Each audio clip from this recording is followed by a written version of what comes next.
Edson, boa noite. Que bom estar por aqui, participando com a gente.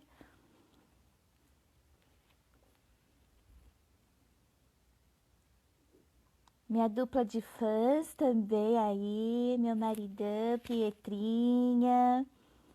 Esperando só aí o meu Kids, meu convidado, meu amigo aí aparecer.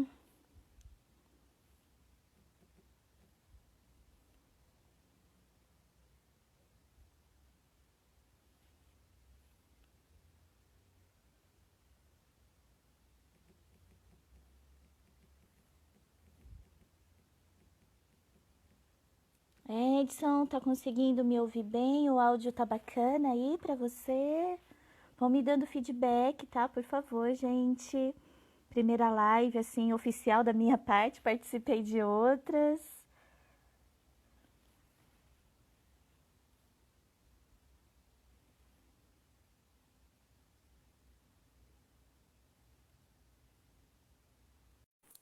Obrigada, Edson.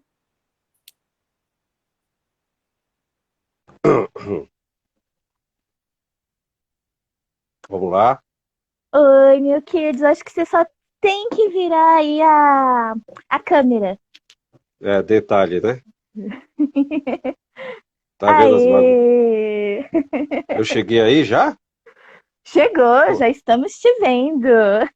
ah, que legal. Eu espero que não tenha vislumbrado muita bagunça. Imagina, imagina. Meu querido, obrigada aí por ter aceito o meu convite, né, dessa minha ideia do projeto 34 semanas, a gente fazer essas conversas ao sabor do chá, né? Meu chazinho já está aqui do ladinho. E como eu falei, né, estava falando lá no meu post, essas Certo. conversas eu quero que ajudem a todos nós, né, a pensarmos nos dias atuais, né? A gente está se preparando por um mundo pós-pandemia, mas ainda vivendo pandemia, né? Certo. Então, a gente precisa falar de esperança, precisamos falar como é que tá os filhos dentro de casa, como é que tá trabalhando de casa, como é que tá trabalhando em rodízio, né? Como você, um dia tá no trabalho, outro dia Um tá de grande desafio. home, né? Um grande desafio. E aí hoje, né, eu escolhi estar falando aí um pouquinho sobre a esperança. Esperança que é um tema na psicologia, ela surgiu como uma teoria específica na década de 70. E aí, se vocês me permitem, eu vou ler para não falar besteira, tá bom? Por Porque eu favor. também estou nervosa aí com o meu projeto. Estamos nós dois juntos Na mesma causa. na mesma. Na psicologia, New Kids, a teoria da esperança, ela foi desenvolvida, aí meus amigos psicólogos podem me ajudar se eu falar errado o nome dele, pelo Snides, na Universidade de Kansas, na década de 70. Ele definiu a esperança como um conjunto cognitivo que é baseado no nosso senso de sucesso recíproco, de força de vontade, determinação do objetivo e o dos caminhos de planejamento. Para quê? Para atingir o objetivo. Falando em outras palavras, o que seria isso? A gente alcançaria, a gente teria mais esperança ao a gente atingir nossos objetivos. Assim, a gente se Certo. sentiria capaz de controlar o ambiente e competentes. Essa é a teoria da esperança na psicologia. Porém, a minha Ba- pergunta hoje para você estar compartilhando um pouquinho com a gente, como que a teologia vê a esperança, né? Porque se a gente for na teoria da psicologia, como que a gente vai conseguir ter essa mais esperança se hoje a gente não está sendo capaz de controlar o nosso ambiente, Olha, né? Se hoje a gente nem sabe o dia de amanhã. com certeza. Verdade. Primeiramente, é um prazer imenso participar com você nesse projeto, cooperar com você nesse projeto e fazer parte dele, não é? Eu fico muito feliz de rever uma grande amiga, não é? Estudamos junto. Você é uma pessoa sempre multifacetada, capaz de fazer uma graduação e, ao mesmo tempo, um doutorado. Eu nunca teria uma capacidade dessa. E eu acho que a mulher sai com uma certa vantagem, entre aspas, pelo poder de organização que ela tem no momento em que nós estamos vivendo e passando, né? Bem, o meu desafio aqui, uma vez que você já abordou de forma introdutória, pela uma perspectiva psicológica, o poder cognitivo humano para atrair a esperança, é mostrar como isso funciona à luz das escrituras e à luz da teologia. Esse é um grande desafio. O tema ele é vasto, múltiplo e profundo. À luz da escritura e da tradição judaico-cristã, o tema é muito abrangente, eu posso lhe garantir. E uma vez que você já nos deu um prelúdio interessante pela perspectiva da psicologia, eu queria fazer uma breve apresentação diacrônica, por assim dizer, da esperança como tema, né? Visto e quanto à sua importância, né? Para mim é urgencial falar da esperança hoje, não é? Aliás, eu estava devendo, porque eu gostaria de apresentar alguns dados em relação ao que nós estamos vivendo, precisamente em relação à pandemia. Mas vamos lá. Assim, primeiramente, vamos tentar uma definição básica, pegando já o que você nos falou aí. De certa forma, esperança, não é? Esperança, de modo básico, é esperar o que se deseja.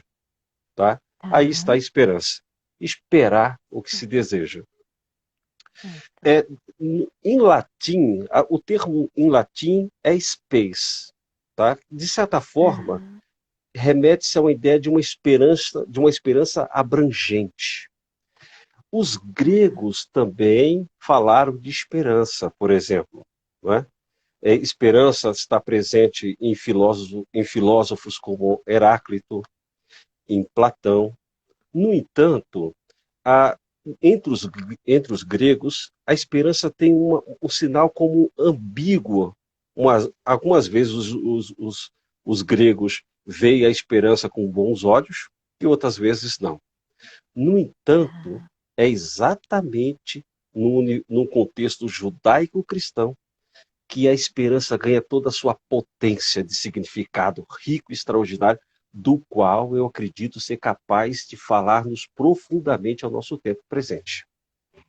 Bacana. Posso continuar, senhorita, Por tem alguma observação? não, a gente quer muito aprender. Eu falei um pouquinho da esperança aí, da vertente da psicologia, mas a psicologia é uma ciência com suas técnicas, com suas ferramentas. No Brasil, extremamente nova. Certo. Ontem nós completamos 58 anos de profissão aí regulamentada e reconhecida, mas nós não somos a dona da verdade. Exatamente. E, de certa forma, eu acredito que, embora a nossa conversa aqui venha interagir com a psicologia, e também vou introduzir a filosofia e a sociologia, não é? Sendo o norte normativo a teologia, não devemos escapar de dialogar com outras formas de ciência, certo? De modo algum. Não é? Hoje vivemos num contexto um tanto delicado, não é?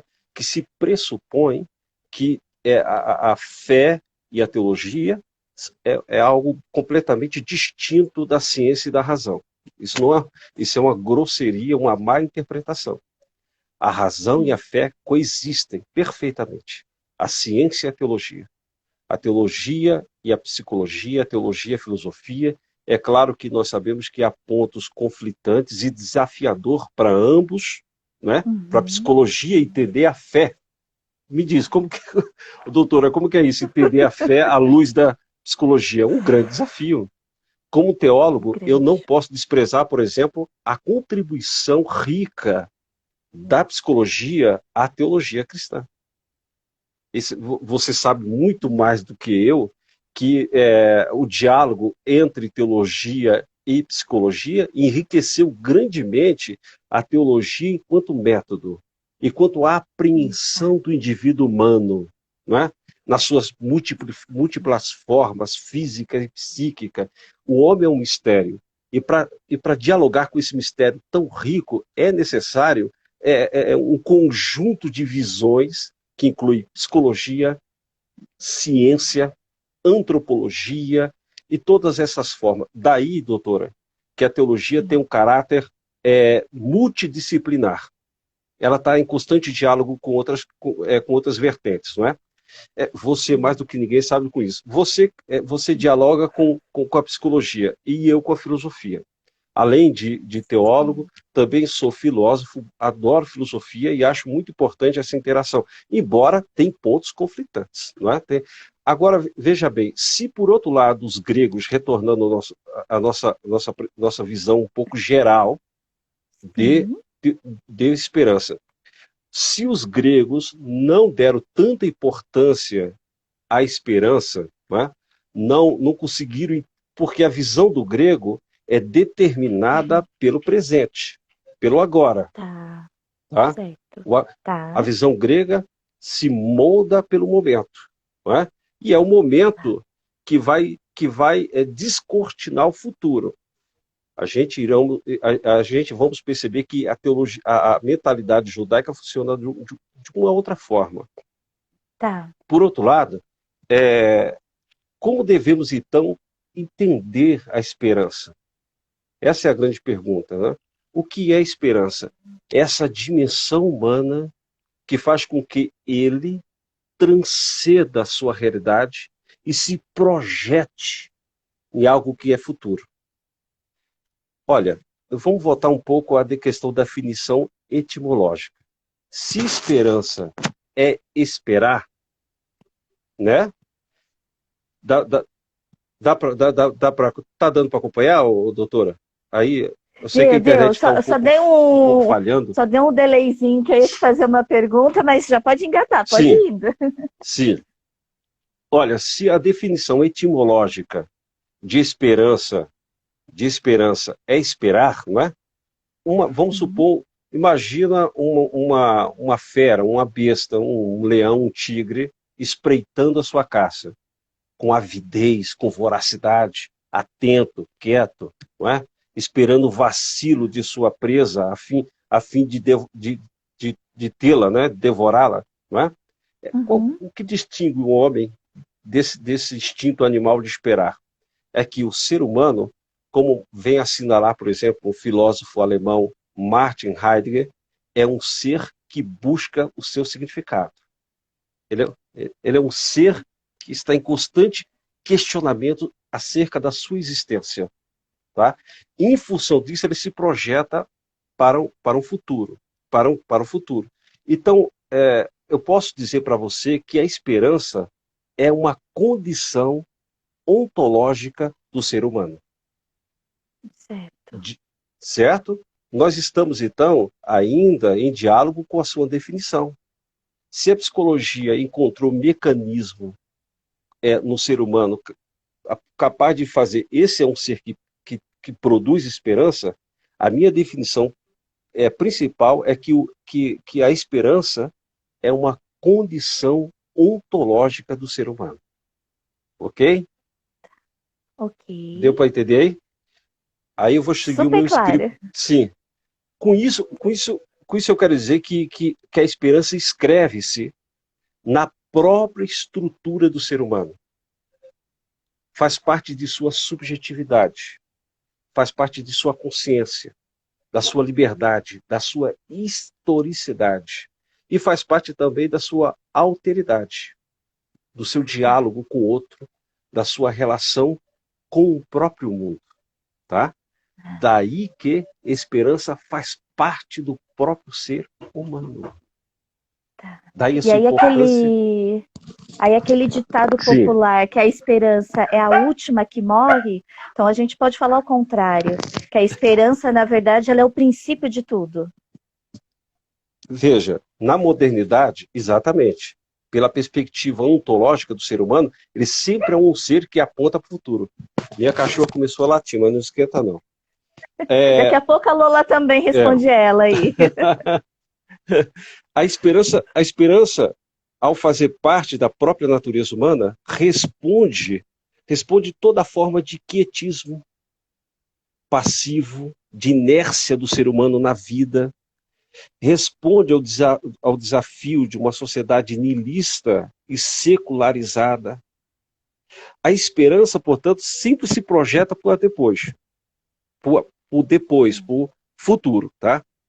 A Tá. questão é, uma vez que a gente descobrimos que o homem é um ser que se define ontologicamente pela esperança, né, ou uma das definições seja essa, a questão que eu me coloco e que eu também te coloco é essa. É possível falar em esperança hoje? Essa é a questão, né? Tá. Você começou aí descrevendo, não é, uma situação muito contemporânea nossa, uma singularidade que mescla terror, caos, desgoverno, não é? Sim. Incertezas, aflição. Há um número significativo e estarrecedor de pessoas que estão morrendo no mundo inteiro, dilacerando famílias, despedaçando pais, arrebatando entes queridos da família, e nós não devemos ignorar isso. Não devemos ser passivos diante de um caos que vivemos. Mesmo porque o tema da live pressupõe que o seguinte, é uma esperança que reconhece o caos. Tá? A esperança não ignora o caos. A esperança não é uma espécie, me permita, de hidróxido de Sim. cloroquina para a realidade. A esperança fala efetivamente, sem negar a realidade, sem falsificá-la e sem maquiá-la. A esperança reconhece o caos. Em Te função interrompendo disso, um pouquinho, meu queridos. um, Então, a gente tem que deixar bem claro que esperança não pode ser um sinônimo de uma psicologia positiva, né? Não é ter só pensamentos positivos. Não é isso, né? Esperança é mais do que isso. não se trata de um positivismo, Certo? um exercício mecânico e superficial da mente humana. Estamos falando de algo que se projeta no próprio ser humano. Faz parte do ser enquanto homem, enquanto mulher, enquanto indivíduo. Tá? Não se trata de um mecanismo superficial em que eu faço um exercício mental e me projeto com uma realidade idealizada. Não é? Não é isso. Não é um perspectivismo oco e desinteressado da realidade humana. Não. A esperança, a esperança reconhece o caos. A esperança vê o número de mortes. A esperança vê as lágrimas. E nisso eu quero partir dessa pergunta. É Tá. possível falar de esperança? Porque veja bem, quando eu faço essa pergunta, doutora Cíntia, eu me recordo que o filósofo Emmanuel Levinas, um italiano judeu, também a fez em um contexto completamente um pouco diferente e com certa semelhança do nosso. Após vivenciar o Holocausto na Segunda Guerra Mundial e precisamente o campo de extermínio humano em Auschwitz, Manuel Levinas pergunta o seguinte: é possível falar em Deus depois de Auschwitz? Para as pessoas que nos acompanham aqui, que perdeu um parente, eu conheço pessoas que perdeu familiares da COVID, né, por conta da Covid-19. Aí é possível falar em Deus a essa pessoa? É possível falar em Deus diante de um quadro tão assustador, em, em que tem engendrado insegurança, medo, não é? Ninguém se abraça mais, ninguém se cumprimenta mais, não é? Isso nos colocou distante, com medo um do outro. Potencialmente, cada um carrega o vírus. Quem é quem nesse mar de incerteza? E as relações que eram tão frágeis se tornaram mais frágeis ainda. E usando um autor que eu sei que o seu esposo, o André, gosta muito, Zygmunt Bauman, as relações se tornaram cada vez mais líquidas, instáveis. E o Bauman parece que vai diagnosticar quase profeticamente uma realidade que ele ainda não vivenciou. Um momento em que todas as relações se dissolvem. Eu desconfio, eu me separo, eu rejeito. Como eu me comporto com o outro em relação a isso? É possível, portanto, falar de experiência nesse mar sem fim, de sentimentos negativos? Tá? É a pergunta do Levinas. Né? É possível falar em Deus depois de Auschwitz? É possível nós, como teólogos, falar em Deus depois do número estarrecedor de mortes? Ontem, segundo estatística, dia 27, morreu em 24 horas 948 pessoas, se eu não me lembro, se eu não me recordo. 948 pessoas. Há quem diga, ou ouse a dizer, não é? Que, na verdade, pessoas morrem mesmo, tá? Como se isso fosse capaz de dar resposta a quem perdeu os seus entes queridos. Que tipo de esperança eu dou a essa pessoa? Então, essa é a questão. Bem, quem responde ao Levinas, se é possível falar em Deus depois de Auschwitz, é nada menos, e é o cara que eu vou trazer para a conversa, o teólogo alemão chamado Jürgen Moltmann. Moltmann é precisamente aquele teólogo que substancialmente trabalha com a esperança. É o cara que vai fazer o seu jarro a partir da perspectiva da esperança. Não é? E Moltmann responde o seguinte: é como, e é isso que eu te digo também, como não falar em Deus depois de Auschwitz? Como não dizer que Deus existe? Como não falar do amor de Cristo ou de Deus à humanidade que agora passa pelo seu momento mais estarrecedor? Como não falar em Deus? E nisso eu quero fazer referência a uma passagem bíblica em Lucas capítulo 4, versículo 18, em que Jesus Cristo, na aldeia de Nazaré, após assumir a tribuna na sinagoga, lê o seguinte escrito: Jesus, se você me permite a leitura aqui em Lucas 4:18. O Espírito do Senhor está sobre mim, porque Ele me consagrou pela unção para evangelizar os pobres, enviou-me para proclamar a liberdade aos presos e aos cegos e recuperar suas vistas, para restituir a liberdade dos oprimidos e para proclamar um ano de graça do Senhor. Deixe-me dizer a vocês que estão me ouvindo, se há uma coisa que nós acreditamos de uma forma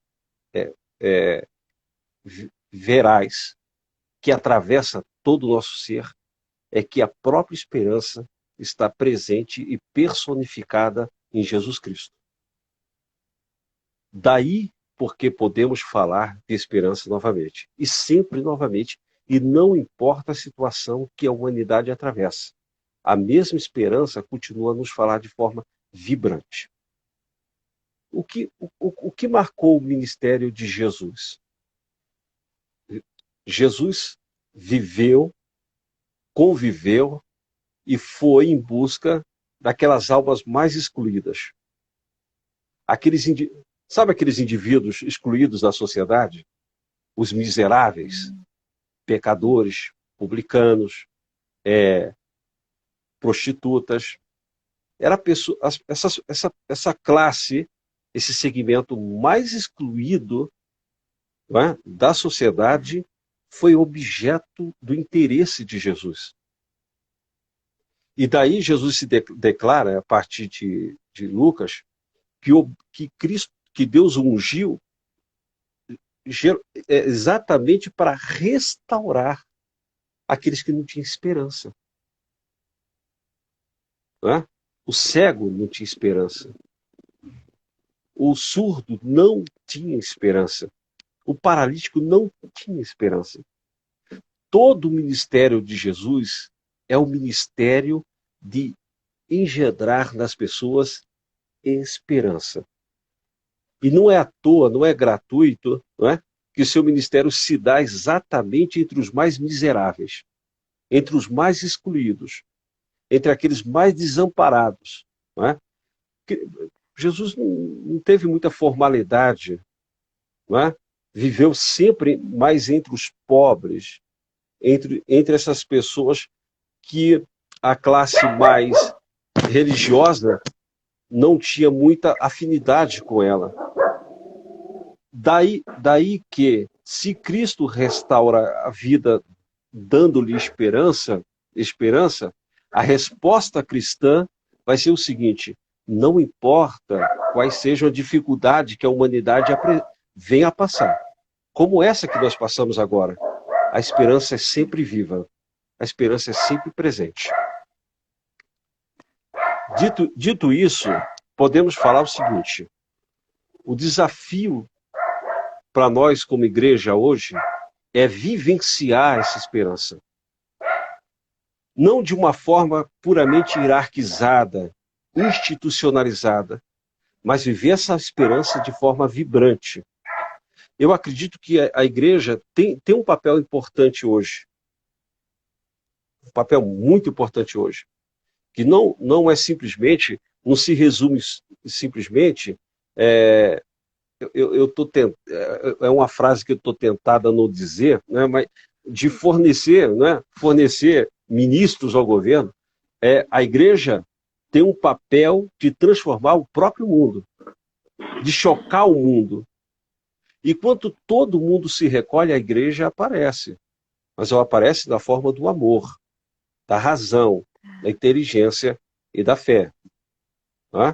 Tá dando para me acompanhar aí, doutora? Super bem, super bem. Fique à vontade, estamos aprendendo com você. Que maravilha, que honra. Você sabe que um hábito do teólogo é falar muito, velho. Se você não me ajuizar aí...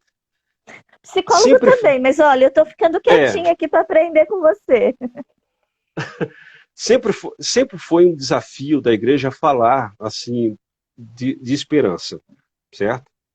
A modernidade em si, desde o século XVIII, com o iluminismo, né, colocou diante da igreja certos desafios. Tá? Como falar de esperança, por exemplo, ao mundo que se tornava autossuficiente, né, entre aspas? Como falar de esperança a um homem que se descobriu senhor de si, capaz de toda forma de invenção científica, tá? A igreja passou por esse período do iluminismo, tá? E teve de responder-lhe à altura. Algum segmento da igreja, da teologia, se enquadrou nas exigências do iluminismo, o que é a famosa teologia racionalista liberal, e, por outro lado, outro segmento disse não ao racionalismo, em que pretendia envergar toda a realidade humana ao imanente, ao puramente humano. A teologia cristã se ergue em voz, por exemplo, do teólogo suíço Karl Barth, não é? Karl Barth é uma figura muito importante desse percurso de trazer sempre esperança à igreja através da palavra de Deus, tá? E se torna uma voz importante e forte para responder a esse período conturbado. Avançando mais um pouco, quando passamos pela Segunda Guerra Mundial, não é? E precisamente, se eu não me engano, se dá no ano de 1939. 1939, Hitler invade a Polônia, não é? E descortina aquelas cenas de terror que marca profundamente a história humana. Quando a guerra finaliza em 1945, o que restou da humanidade? Como se falar de esperança depois daquilo? Não é? 6 milhões de judeus morreram. Mais de 42 milhões de pessoas morreram no conflito bélico que marcou a história da humanidade. Daí surge uma outra vertente teológica que eu quero, de certa forma, colocar como eixo da nossa conversa, que é na pessoa do teólogo Jürgen Moltmann. Moltmann, ele vai atravessar o período da Segunda Guerra, né? O Moltmann atravessa o período da Segunda Guerra, ele tem 17 anos de idade, ele tem 17 anos. Em 1943, o Jürgen Moltmann, e ele é importante por quê? Porque ele é o teólogo que trabalha a esperança. Daí É a dele a importância teologia dele. da esperança, meu querido? Exatamente, exatamente. Tá dando para ver esse aqui, ó? Tá dando? Tá dando, tá dando. É possível? Esse é um Tá. livro que você indicaria para a gente ler para conhecer um pouquinho mais da teologia da esperança? Exatamente, Teologia da Esperança. Esse é um livro que o Moltmann, que vai fazer parte da nossa articulação daqui para frente, não é? Esse é o livro que o Moltmann lança a mão do tema da esperança e articula a sua teologia a partir dela, de uma forma profundamente revolucionária. A esperança sempre fez parte da teologia cristã, não é? Tudo que a teologia cristã tem para se expressar, seja através do sermão dos pastores, seja no seminário, ela o faz através da esperança. Tá? Mas o porquê esse livro se tornou tão importante e, de certa forma, ele vai reviver a sua importância no tempo presente. Porque em nenhum momento se manchou de desesperança, de caos, a história humana, como foi o caso da Segunda Guerra Mundial. E como de uma forma não radical, mas de uma forma de contraste, não é? O nosso tempo presente. Quem imaginou que iríamos vivenciar isso? Quem imaginou que iríamos passar por um momento como esse? Ninguém. Eu me lembro que em 2019, vamos recordar, enfrentamos aquela questão de Brumadinho, não é? De Brumadinho, que arrastou naquela cena deplorável, irresponsável da empresa, uma série de vidas. Aquilo nos chocou, despedaçou. Aquilo ali simplesmente diluiu o nosso ano, não é? Aqui quebrou. Aí depois veio, eu me lembro mais ou menos, veio a morte dos meninos do Flamengo. Morreu também o jornalista Poixá. É isso daí mesmo, né? Se lembra? Sim. Não sei se você recorda. Um acidente. Lembro. Boixá. O Boechat, Boixá. E eu gostava muito daquele cara. Eu gostava muito daquele jornalista. Tinha uma afinidade. Achava ele muito inteligente. Um cara que tinha uma sacada sarcástica e jornalística para alguns.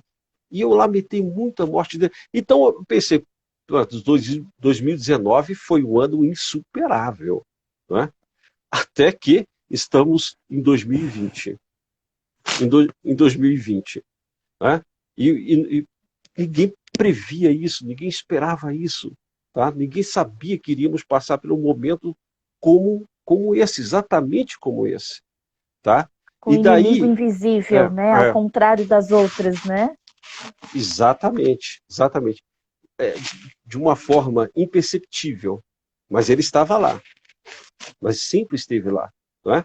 Um inimigo, e está a humanidade no século XXI senhora de si, capaz de criar, de mudar sempre os aparelhos celulares, melhorar eles, né? Você compra um aparelho celular, de repente surge um extraordinário, coisa que torna o seu obsoleto, né?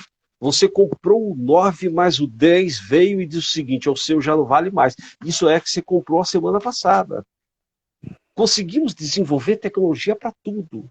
E agora, os grandes laboratórios no mundo inteiro estão se esforçando para descobrir a vacina para matar, para aniquilar, para deter um único vírus. Um patógeno agressivo, destruidor, do qual cientificamente não temos resposta. Não temos resposta ainda cientificamente. Tá? Não temos resposta ainda cientificamente. Embora eu tenha esperança que ela vai surgir a qualquer momento. Não é? Então, esse é um período caótico, um período de angústia, tá? E de incerteza. E a teologia é novamente convocada a dar uma resposta a esse período. Ela é novamente convocada a dar uma resposta ao caos. Novamente a articular de uma linguagem mais atual, contemporânea, o símbolo da fé cristã. Veja, Jesus Cristo sempre viveu com os excluídos. Jesus Cristo buscou os pecadores. A igreja deve fazer o mesmo. Deve fazer o mesmo. O caminho de Cristo deve ser o caminho da igreja. A igreja a igreja não participa desse mundo sendo atraída por ele, sendo ofuscada pelo luxo e a glória desse mundo. A igreja vem ter um papel de desafiá-lo e viver de forma vibrante, viva, a fé que sempre dominou a igreja, de dizer não ao mundo, de dizer, olha, nós vamos andar em outra contramão, tá? Exatamente ao lado das pessoas que se excluem, que são excluídas, as mais doentes, as mais convalescentes. Então, as que sofrem, né? As que sofrem, não é? E nós não temos uma explicação capaz de abarcar toda a complexidade do que está acontecendo. Nem cientista tem. Nos pede uma resposta, e como muitos segmentos, nós não temos muito o que dizer. Não é? Todo mundo, nesse momento de obscuridade e de incerteza, se comprime atrás de uma resposta. Da parte da igreja, sempre será a mesma. Jesus Cristo. Sempre será a mesma. Jesus Cristo. Da sua forma mais espontânea possível. Da sua forma mais latente possível. Né? Não ignoramos a ciência, a sua resposta, tá? Mas eu não consigo ver a ciência em choque com a resposta que a igreja e que a teologia cristã tem para oferecer através de Jesus Cristo. Quando Cristo diz, olha, o Espírito do Senhor está sobre mim, pois me ungiu, né? Em dada situação, em dado momento, os discípulos de João o questionam. Né? João envia mensageiros a Jesus para perguntar, olha, é tu, Cristo, né? Ou havemos de esperar pelo outro? E a resposta que Jesus dá aos discípulos é o seguinte, precisamente lá em Mateus 11, Mateus 11:5. Eu deixei já bem aqui para adiantar. Jesus diz o seguinte, ó, digam a ele que os cegos veem. Os cegos estão vendo. Os coxos andam, os leprosos são curados, os surdos eles ouvem, os mortos ressuscitam e os pobres recebem o evangelho. A esperança ainda se mantém viva. A esperança ainda continua viva. E essa é a mesma resposta que nós temos. Por isso que tem uma passagem interessante uma outra passagem interessante do grande banquete, não é? Que quando Jesus é convidado para participar de um banquete, não é? Jesus está lá entre os convidados, uma situação tanto que inusitada para ele, uma situação formal, né? Jesus diz o seguinte: olha, quando vocês convidarem, não convide só os parentes, não convide as pessoas, não convide só as pessoas próximas a você, convida também os pobres, convida também os excluídos, convida também os que sofrem para fazer parte da sua refeição. Não tem mais nada desafiador para a igreja do que vivenciar esse evangelho. Olha, é esse evangelho que às vezes não tem um glamour deste mundo, que não tem os aplausos desse mundo, mas que aceita o desafio dele de falar de esperança no meio do caos. Tá? Nem sempre foi fácil. E nem todo mundo é receptivo ou foi receptivo à ideia de esperança na humanidade. Por exemplo, você nos deu uma definição que psicologicamente é possível abordar a esperança do ser humano. Né? O ser humano tem, né? O ser humano tem apelos cognitivos à esperança. Mas se olharmos, por exemplo, a posição filosófica do pós-guerra, a questão não é bem assim. E, de certa forma, essa posição filosófica negativa em relação à esperança formou um cenário, né, em que torna a ideia de esperança resistente. Né? Algumas pessoas vão falar de esperança no dia de hoje. Não é um assunto vazio, não é um assunto sem sentido. Como falar? Não é um assunto, por exemplo, assim que eu posso dizer que não condiz com a nossa realidade, mas não é verdade. Eu me lembro, por exemplo, de dois filósofos que atacaram severamente a concepção judaico-cristã de esperança. O primeiro dele, numa ordem cronológica, eu vou assinalar que seria o filósofo alemão Martin Heidegger. Martin Heidegger, sem dúvida nenhuma, que está atrelado àquela corrente filosófica existencialista, esboçou uma reação filosófica a ponto de dizer que a esperança era uma espécie de maquinação da realidade humana. Para Martin Heidegger, a esperança nada mais faz do que falsificar, é uma falsa resposta ao homem. O homem, para Martin Heidegger, é um ser lançado no mundo. Tá? Ele está no mundo.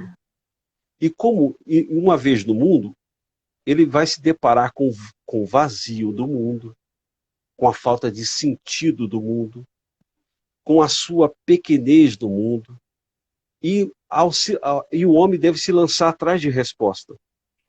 E para Martin Heidegger, a esperança seria uma resposta equivocada, falsa. Tá? Ela cria utopias do qual o homem não é irrealizável.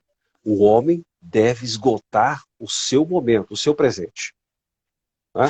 E, de certa forma, essa posição do Martin Heidegger influenciou muito a concepção moderna a ponto de se tornar resistente à esperança.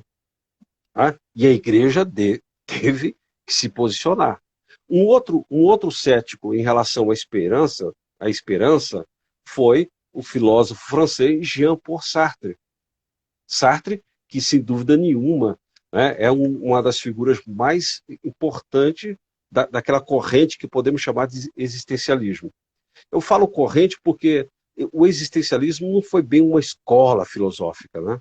Foi mais uma tendência filosófica. O Sartre, na sua equação existencialista, vai dizer, né, que naquela famosa frase, né, a existência precede a essência, não é? Que a gente acabou decorando, né? O, né? O Sartre é averso a qualquer forma de determinismo. Nada determina o homem. Não existe uma essência a priori, né, que vai dizer o homem é isso. Não, o homem vive e esgota o seu momento. Tá? Esgota o seu momento. Nisso se cria uma linguagem, se cria uma perspectiva em que não há espaço para a esperança. Não é? Que a esperança é um discurso vazio, distante da realidade, como precisamente hoje muitas pessoas assentem. Não é? A esperança não passa de um discurso advindo da igreja que não atinge a realidade humana. Tá? Só que a esperança faz parte do seu ser. O ser humano sempre se projetará para um futuro, e vai se moldar a partir desse futuro. Não é nem tanto veja só, não é nem tanto o passado e nem o presente, mas o ser humano vive para o futuro.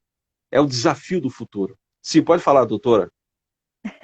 Não, eu ia falar que a gente está caminhando aí para os 10 últimos minutinhos aí da nossa live, e eu queria ler a letra de uma música que eu acho que resume, né, um pouquinho desse anseio da esperança, né, como uma crença cognitiva nossa, para a gente conseguir superar o caos. E o que você está trazendo para nós, né, todos esses teóricos, desses teólogos a respeito da esperança de um futuro, né? Exatamente. É uma letra do pastor Gerson Borges, né? Ele é pastor da Comunidade de Jesus em São Bernardo do Campo, ele é educador, escritor, músico, né? E a letra da música dele, Estrangeiros, né? Ele diz assim: eu queria um mundo de paz e que ninguém se sentisse só. Mas a coisa é bem diferente. De repente lembro da mulher de Ló. Eu não teria saudades daqui. Subir com Cristo será melhor. Somos estrangeiros. Nossa casa não é aqui. Este mundo não é nosso país. Somos forasteiros. Somos viajantes. Nossa pátria é bem mais feliz. Eu queria não ter tanta dor e o sofrimento chegasse ao fim. Mas a coisa é bem diferente. Se eu tivesse asas como serafim, eu não teria saudades daqui. Voava embora, que bom para mim. Acho lindo. Que é o que você está trazendo, né? A esperança que a teologia traz é isso, né? Não é nesse mundo de caos que a gente vive, é algo maior. Ela reconhece o caos, mas se projeta para além dele. Ela reconhece. A esperança, ela brilha na escuridão. Ela brilha no meio do abandono. Ela brilha na insegurança, no fracasso. No fracasso, no pior do fracasso, a esperança brilha, se torna acesa, viva, porque faz parte do ser humano se projetar para além dele. Não é? Daí a esperança sempre vai ser um tema recorrente, vivo, porque é parte constitutiva, ontológica do ser humano. Meu queridos, muito obrigada por essa aula. Eu que agradeço. Que é isso? Eu fiquei extremamente nervoso, velho. Ficamos juntos. A próxima certamente será melhor. Mas a mensagem é: a esperança não morre. Como você já observou, ela não morre. Tá? Mas ela é o princípio de tudo, né? Aliás, ela já morreu, mas ressuscitou ao terceiro dia. Continua viva, vibrante, receptiva, sem julgamento, né? sem me avaliar, sem me julgar. Ela continua aí. Sim, e vou me despedindo de você e de todos aí que participaram dessa live. Doutora. Muito obrigada por vocês, gente. Eu sou meio descoordenada, então por isso que eu não consigo acenar, dar oizinho, mas obrigada por cada um que participou. E, meu queridos, eu vou terminar agradecendo a você e destacando uma frase que a querida amiga Neia aí deixou em destaque para nós, né? Que a esperança brilha na escuridão. Brilha. Muito obrigado, eu que agradeço o rico convite. Obrigada, boa noite para todos e até a Boa noite próxima, a meu todos. querido. Até. Tchau, Até, querida. tchau. Tchau.